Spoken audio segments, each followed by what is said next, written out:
8 సౌభాగ్య స్థానాలు ఉన్నాయి.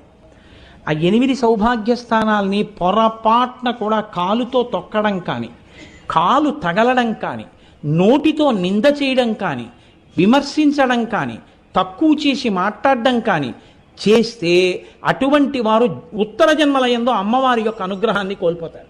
మొట్టమొదటిది తాడి చెట్టు, రెండవది చెరకు. అందుకే అమ్మవారి చెరుకు పట్టుకుంటుంది. చెరుకు ముక్కలు తీసుకొచ్చి అమ్మవారికి పెట్టినా వినాయకుడికి పెట్టినా పరమ ప్రీతి. కాబట్టి చెరుకుగడ, తాడి చెట్టు, రూపుమారిన పాలు అంటే జున్ను కానీ పెరుగు కానీ. నాలుగవది ఉప్పు. ఉప్పుని ఎన్నడూ నింద చేయడం కానీ ఉప్పుని తిట్టడం కానీ చేయకూడదు. నాలుగవది ఉప్పు. ఐదవది అనుములు. ఆరవది ఎర్రటి రంగులో ఉండేటటువంటి పువ్వులు.